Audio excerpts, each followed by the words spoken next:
Hello again. America भारतीय soul या माझ्या यूट्यूब चॅनलवरती आपलं स्वागत आहे.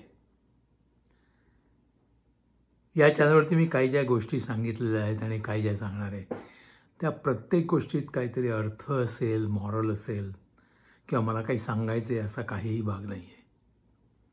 माझ्या जीवनात झालेल्या या गोष्टी आणि काही वेळा त्यातली सहजता, काही वेळा त्यातलं आश्चर्य, काही वेळा त्यातल्या दुःखद भावना हेच फक्त सांगण्याचा हेतू असतो. असं नसतं की त्यातून काहीतरी शिकण्यासारखं आहे वगैरे. आजची गोष्ट अशीच एक आहे जी काही वेळा असं होतं की आपण ऐकतो, पाहतो आणि ते आपल्या मनात ठसतं. कारणं अनेक असतात,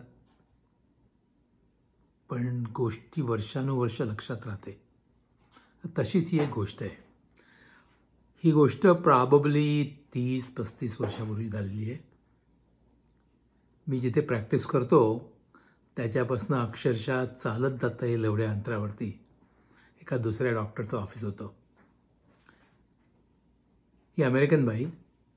एक दिवस मला कॉल आला की शिरीष, मला खोकला झाला आहे, तू पाहशील का? म्हटलं जरूर, केव्हा येश?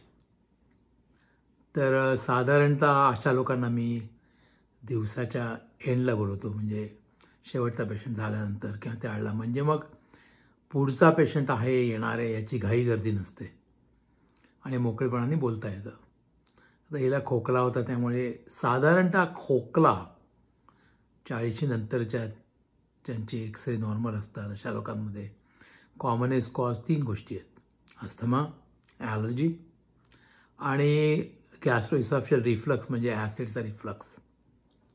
असंच काहीतरी असणार. साधारणतः 50शीतली ही बाई माझ्याकडे आली.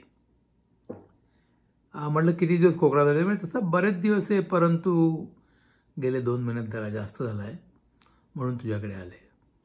पाहिलं, स्मोकिंग नाही, दारू खास नाही, ब्लड प्रेशर नाही, डायबिटीस नाही, दम लागत नव्हता, असं काही खास प्रॉब्लेम वाटला नाही. इतर कुठलीच हिस्ट्री नव्हती. एक्झामिनेशन केल्यानंतर माझ्या लक्षात आलं की तिला मागच्या बाजूला अशी, आपण जर तुम्ही केस 2 हातात धरून, बोटामध्ये धरून आवाज केला तर जसे क्रॅकल्स ऐकू येतात, त्याला आम्ही क्रॅकल्स म्हणतो किंवा रॉल्स म्हणतात, तसं ऐकू येत होतं. म्हटलं माहिती नाही काय.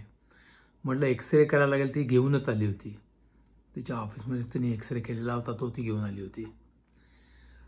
तर तो मी माझ्या स्क्रीनवरती टाकला. त्यावेळेला डिजिटल एक्सरे नव्हते की जे कम्प्युटरवरती पाहिजे. टाकला तर चक्क दिसत होतं की या बाईला पल्मनरी फायब्रोसिस, स्कार टिश्यू असतो लंग्समध्ये, जो काही लोकांना फेटल असतो, झालेला होता. मी तिला म्हटलं आपण ब्रीदिंग टेस्ट करू, पाहू काही दुसरं कारण आहे का आणि किती कॉम्प्रोमाइज येते, आणि कॅट स्कॅन करू. तर हाय रेझोल्युशन कॅट स्कॅन करतात हल्ली, त्यावेळी साधंच थिन कॅट स्कॅन करायचे. तसं मी कॅट स्कॅन ऑर्डर केलं. नंतर त्याची ब्रॉन्कास्कोपी, म्हणजे लंगमध्ये एक नळी टाकून बायोप्सी करायची, ती टेस्ट ऑर्डर केली आणि ब्रीदिंग टेस्ट झाली. लंग कपॅसिटी 50% होती. लंग कपॅसिटी मेजर करताना आम्ही त्याच वयाच्या पुरुष किंवा स्त्री यांच्याबरोबर तेवढ्याच हाईटच्या नॉर्मल लोकांबरोबर कम्पेअर करतो. म्हणजे जरी म्हटलं की लंग कपॅसिटी 50% होती, तर 50% 50 वर्षाच्या 5 फूट 4 इंच उंचीच्या बाईच्या बरोबर कम्पेअर केलेली.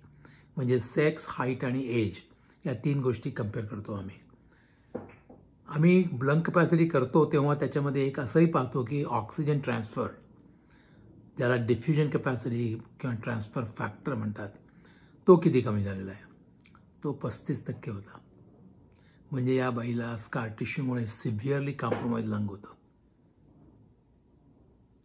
मी तिची जी ब्रॉन्कास्कोपी आणि बायोप्सी केली त्याच्यामध्ये खास काही डायग्नोसिस मिळालं नाही. इन्फ्लेमेटरी सेल्स मिळाले आणि मग मला असं वाटलं की 50 वर्षाची डॉक्टर बाई आहे, त्यामुळे आपण ओपन लंग बायोप्सी करावी. म्हणून एका सर्जनला सांगितलं की छोटंसं इन्सिजन करून तिची लंग बायोप्सी कर. म्हणजे मग एवढंसं इन्सिजन केलं तर मग त्यातनं तो लंगचा टिश्यू काढता येतो बाहेर. तो माझी ब्रॉन्कास्कोपी करून मी जो काढतो तो 2 मिलीमीटरचा 1 मिलीमीटरचा असतो. त्याच्या कंपॅरिझनमध्ये हा 1 सेंटीमीटर किंवा कमी असतो. अगेन त्याच्यामध्ये डायग्नोसिस तेच आलं, पल्मोनरी फायब्रोसिस. त्या काळी पल्मोनरी फायब्रोसिसवरती काहीही मेडिसिन नव्हतं. मी तिला स्टेरॉइड सुरू केली, विच त्यावेळी आम्ही वापरायचो, जे हल्ली वापरत नाहीत. आणखीन बरीच मेडिसिन बंद येऊन गेलेली आहेत. कोल्चिसिन नावाचं एक आहे, गॅमा इंटरफेरॉन नावाचं एक ड्रग त्यावेळी चाललं होतं ट्रायल म्हणून, जे has proved to be not effective. तेही सुरू करायचं म्हटलं आणि तिला म्हटलं मी तुला शॅन्स टीचिंग हॉस्पिटलमध्ये पाठवतो ट्रान्सप्लांटसाठी. कारण आता यावेळेपर्यंत 4 आठवडे गेले होते आणि ना आता हिला ऑक्सिजन लावायची जरूर पडत होती. चालताना हिला दम लागत होता. ही ऑक्सिजन लावून पेशंट पाहत होती. एक दिवस आला, ती इमर्जन्सी रूममध्ये गेली. खूप श्वास लागत होता. मी तिला पाहायला गेलो. हॉस्पिटलमध्ये तिला आयसीयूत ॲडमिट केलं. श्वास लागत होता, रेस्पिरेटरी रेट खूपच वाढलेला होता. ऑक्सिजन 100% देऊन सुद्धा प्रॉब्लेम होत होता. मग आम्ही प्रेशराइज मॅट्सने, ज्याला आम्ही बायपॅप किंवा सीपॅप म्हणतात, त्याप्रमाणे पॅप पॉझिटिव्ह एअरवे प्रेशरने ऑक्सिजन द्यायचा प्रयत्न केला. हिचं श्वास लागणं कमी होत नव्हतं. स्टेरॉइडचा भयंकर मारा केला. 1-1 ग्राम स्टेरॉइड दिलं मिलीग्रामच्या ऐवजी. तरी काही फरक पडत नव्हता. आता वेळ अशी आली की हिला रेस्पिरेटरवरती टाकायचं. मी ट्रान्सप्लांट सेंटरला कॉल केला होता. देयर वॉज नो पॉसिबिलिटी की तिला 2 दिवसात का 2 महिन्यात काय एवढ्या लवकर ट्रान्सप्लांट लंग मिळेल. करणार काय? 50 वर्षाची बाई, श्वास लागतोय, म्हटलं तुला रेस्पिरेटरी टाकायला लागणार. तिला एक मुलगा होता आणि मुलगी होती.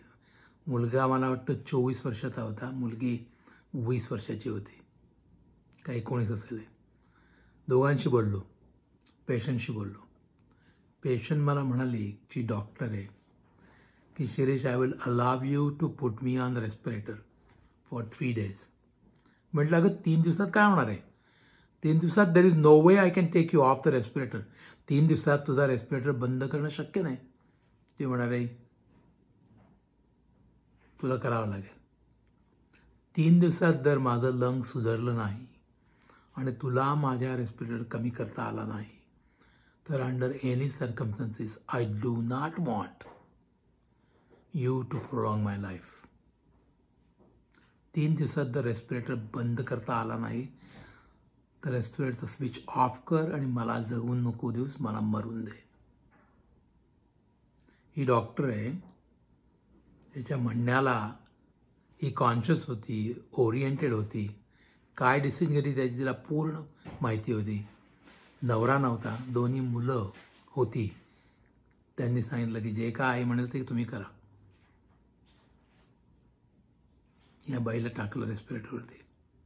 मला माहिती होतं की 3 दिवसात काहीही फरक पडणार नाही. माझी आयडिया अशी होती की पाऊस शँट्समध्ये तिला ट्रान्सफर करता आलं तर, आणि त्यांना काही मिळत असलं तर फॉर ट्रान्सप्लांट. आणि दुसरी आयडिया अशी होती की कदाचित मुलं म्हणतील की नाही 3 दिवस झाले, अजून 4 दिवस चालून द्या, अजून 5 दिवस.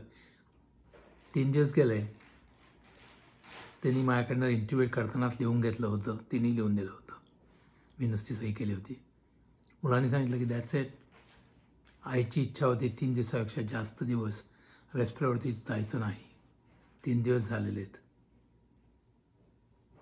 मी सही केली, हॉस्पिटलच्या डॉक्टरांनी सही केली, 2 मुलांनी सही केल्या. त्यांनी ऑलरेडी दिलेली होतीच तिथं लिव्हिंग वेल. त्याच्या आणि तिच्या इच्छेनुसार आम्ही रेस्पिरेटर बंद केला. मॉर्फिन सुरू केलं की तिला ब्रीथ करायला स्ट्रगल नको व्हायला म्हणून, आणि ती गेली.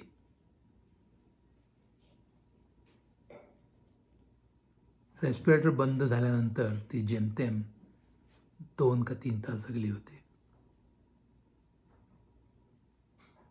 स्वतःच्या कलीग चा रेस्पिरेटर बंद करण्याची वेळ येणं हे माझ्या जीवनात फक्त पहिल्यांदाच झालं होतं आणि देवकृपेने शेवटच्या वेळी होईल असं मी आशा करतो.